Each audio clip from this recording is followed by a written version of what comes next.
السلام علیکم every one, آپ لوگ سب کیسے ہیں؟ امید کرتی ہوں کہ سب لوگ ٹھیک ہوں گے اور اللہ کا شکر ہے میں بھی بالکل ٹھیک ٹھاک ہوں۔ آج میرا جانا ہوا باہر کام سے، بینک بھی گئی تھی اور مجھے ایک دو چیزیں لینی تھی، تو میں اپنے بیٹے کے ساتھ اور میں نے ابو کو کال کر کے بلا لیا تھا، تو میں اپنے ابو کے ساتھ جو ہے نا گئی تھی۔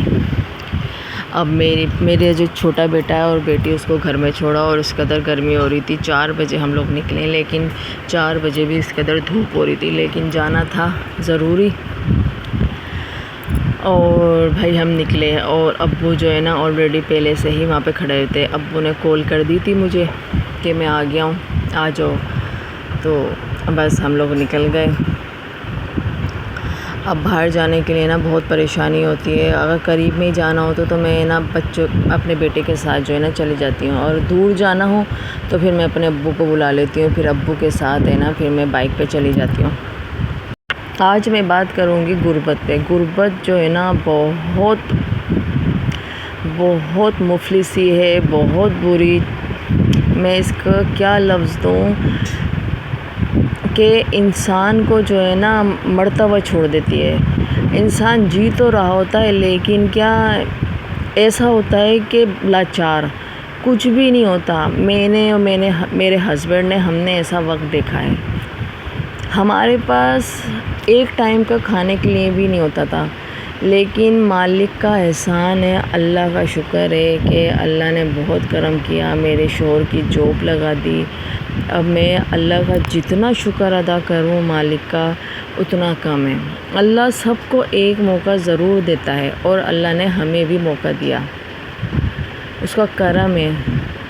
میں نے اور میرے شوہر نے بہت صبر کے دن گزارے۔ ہم 5 سال تک جو ہے نا ہم پریشان رہے، کسی کو بھی اپنا دکھ درد نہیں بتاتے تھے، ہے نا۔ اور اللہ جو ہے صبر کرنے والوں کے ساتھ ہے، یہ میں نے دیکھا ہے۔ اگر آپ صبر سے وہ دن گزار لیتے ہو نا تو اچھے دن بھی اللہ ضرور آپ کی زندگی میں لے کر آتا ہے، اور اللہ تعالیٰ میرے اچھے دن ضرور لے کر آیا ہے۔ آج میرے شوہر جو ہیں دور ہیں، لیکن کیا اللہ کا شکر یہ ہے کہ ہم سکون سے کھا رہے ہیں۔ اللہ کی دی ہوئی نعمتیں جتنی بھی ہیں وہ ہم لے پا رہے ہیں، ورنہ ہم لوگ ان سب چیزوں سے جو ہے نا محتاج تھے۔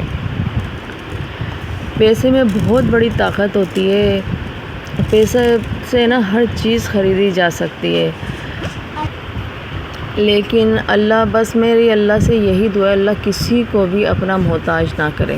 یہ محتاجی، غربت، مفلسی انسان کو جیتے جی مار دیتی ہے۔ انسان جی تو رہا ہوتا ہے، لیکن کیا رو رو کے، گھٹ گھٹ کے بس اپنی زندگی گزار رہا ہوتا ہے۔ اور اللہ آزماتا ہے، سب کو آزماتا ہے، کسی کو بہت کچھ دے کے بھی آزماتا ہے اور کسی سے لے کے بھی آزماتا ہے۔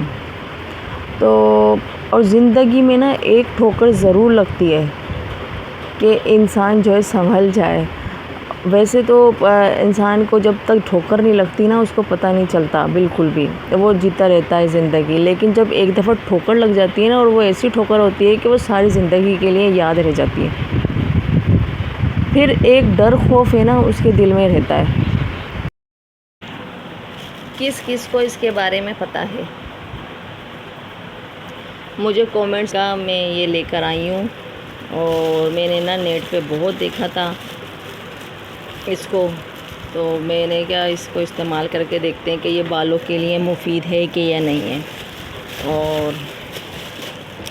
اور میں یہ لے کر آئی ہوں گوند کتیرا۔ گرمی اتنی پڑ رہی ہے تو میں نے کیا اس کو جو ہے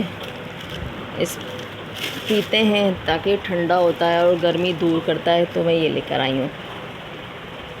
اور ہماری لائٹ چلی گئی ہے۔ لائٹ والے تو پورا دن ہو جاتا ہے آنکھ میں چولی کرتے رہتے ہیں، کبھی 2 گھنٹے دے رہے ہیں، وہ 2 گھنٹے لے رہے ہیں، کبھی پورے دن لے لیتے ہیں، ان کو سکون نہیں ہے۔ آپ لوگوں میں کون کون یہ استعمال کرتا ہے مجھے ضرور بتائیے گا، یہ اس کے کیا کیا فوائد ہیں کدو کے بیج کے۔ تو اب میں لے کر تو آئی ہوں اس کو، اب استعمال کرتے ہیں، پھر دیکھتے ہیں، پھر بتاؤں گی۔ 1 hour later اور شام میں جو ہے میرا بیٹا لے کر آیا برگر، بچوں کا دل چاہ رہا تھا تو پھر میں نے نا بچوں کے لیے، اپنے لیے، اور میری بیٹی جو ہے کھاتی نہیں ہے تو اس کے لیے چپس منگوائیں، پھر ہم نے زنگر برگر منگوائے اور وہ کھائے اور بہت مزے کے تھے۔ غربت آتی ہے نا تو یہ بھی بہت بڑا امتحان ہوتا ہے کہ اللہ اپنے بندوں کو دیکھ رہا ہوتا ہے کہ میرے بندے صبر کر رہے ہیں کہ آیا یہ لوگوں کے آگے ہاتھ پھیلا رہے ہیں، کیونکہ اللہ کو بھی نہیں پسند کہ جب میں ہوں دینے والا مجھ سے نہیں مانگ رہے ہیں لیکن ذرا سی غربت آئی نہیں اور لوگوں کے آگے ہاتھ پھیلانا شروع کر دیے۔ تو اس چیز سے بھی انسان کو بچنا چاہیے کہ اگر آپ کے حالات خراب ہیں تو آپ کم سے کم اس میں صبر کریں، اللہ خود راستے بنا دیتا ہے۔ اللہ دیکھتا ہے نا کہ یہ کسی کے آگے ہاتھ نہیں پھیلا رہا ہے تو اللہ خود راستے بناتا ہے اور کہیں نہ کہیں سے اسباب بن جاتے ہیں، اور پھر آپ یہ سوچتے ہیں دیکھو اللہ نے کتنا کرم کیا ہے میرے اوپر۔ اور میں سب سے یہی کہوں گی کہ اللہ کا شکر ادا کرتے رہا کریں، اور ہر حال میں، اگر برے حالات ہیں تب بھی اور اچھے حالات ہو گئے تب بھی، اللہ شکر کرنے والے لوگوں کو پسند کرتا ہے۔ بس میں نے تو یہ ایک بات جو ہے نا اپنے اندر طے کر لی ہے کہ نہیں، اٹھتے بیٹھتے جو ہے نا اللہ کا شکر ادا کرنا، اس کی نعمتوں کا، اس کی رحمتوں کا۔ اگر ہمارے پاس یہ بھی نہیں ہوتا تو ہم کیا کر لیتے؟ تو مالک کا احسان ہے، اللہ کا لاکھ لاکھ شکر ہے۔ اگر ولاگ اچھا لگے تو مجھے کامنٹ ضرور کیجیے گا، میرے چینل کو لائک کر دیں، سبسکرائب کر دیں اینڈ بیل آئیکن کے بٹن کو پریس کر دیں تاکہ ہر آنے والی ویڈیو کی نوٹیفیکیشن آپ کو مل جائے۔ اور مجھے بھی دعاؤں میں یاد رکھیے گا، اور ملتے ہیں نیکسٹ ولاگ میں۔ تب تک کے لیے اپنا بہت خیال رکھیے گا۔ اللہ حافظ۔